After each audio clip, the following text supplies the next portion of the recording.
So hey everyone, I'm back after a long time and today I'm going to discuss a very important topic that is central to our behavior, our psychology and our lives in general, and that is discomfort and pain.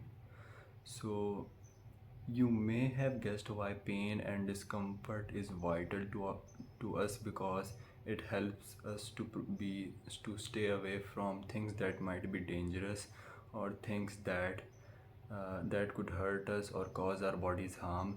You also know about psychological pain that prevents us from doing things that would allow us to be seen as an outcast and someone who does not fit into the paradigm of a society. So to to in a, for the sake of adjusting into a society and a tribe, we then develop these discomforts towards certain things that might be unlikable in a society, so we can easily adjust in that society. So first of all, let's talk about what's going inside your head, in your brain, when you're feeling pain. So basically, if you have studied a little bit of brain science, then you probably have heard about a thing called amygdala. Now, amygdala is a fear sensing part of your brain that starts to alarm immediately, and it's important to note that the amygdala cannot distinguish between different kinds of fear. It cannot distinguish between, for example, a bear chasing you versus being stressed about emails. It just gives out signals to anything that it finds to be somewhat threatening. Threatening, that's the keyword here, so remember that. Then it's also important to note that your emotional brain is somewhat more powerful and more robust and quicker than your logical prefrontal cortex brain that actually regulates these. So before your prefrontal cortex, your logical brain has the time to negotiate that something might not be as dangerous or as painful as it might be. Your emotional brain, your primitive brain, already floods your system with stress hormones and and amps you up as if you're getting to run for flight or flight responses. Now, another fact that you should remember is that when you're feeling pain, for physical pain it is quite straightforward. Like something touches, hurts you, you get a burn over here, then instant nerve signals go to your brain and you feel it physically.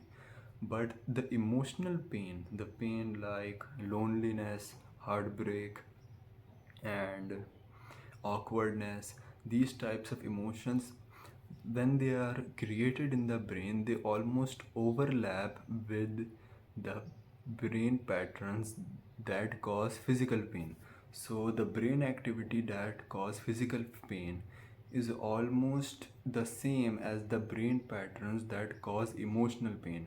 However, there is a distinguishment between them. They are not exactly the same, but there is some overlapping. Now, one interesting insight that I got is that when you're feeling pain or discomfort or resistance towards something, it is because you're seeing that thing as a threat to yourself. You, as like for example, right now you have an identity, a personal identity which includes your belief systems, your worldview, your attitudes about things, your daily habits. There is a complete personality framework that you have. Now, if you are trying to do something and it feels uncomfortable and painful, it is probably because what you're doing is that does not fit with what your personality is. For for example, let me re-explain to you.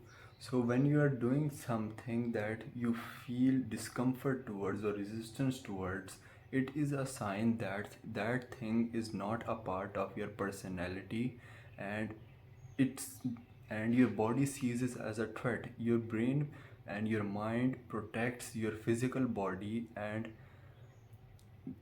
metaphysical body, your personality, exactly the same way. So your personality also have a survival bias, your current identity and your biological body also have a survival bias, so they both are protecting each other so they can reproduce, which is quite fascinating. So if you are doing something that does not fit into your current identity, then it will show some resistance because it does not want to die or get injured, because metaphorically speaking, because it doing something that does not accord with your current personality will change it and mold it and forge it into something new. So that is why you feel pain. And if you want to do something, if you are a lazy person and suddenly you start make a plan to hit the gym and improve your fitness, then the resistance you feel is because that thing does not conform to a personal identity. Once that fitness becomes a habit, then not following that fitness routine will create resistance, because now that fitness routine has become a part of your personality. Your personality changes and molds when it is exposed to resistance. All right. So a key chemical for the stress response is cortisol and adrenaline.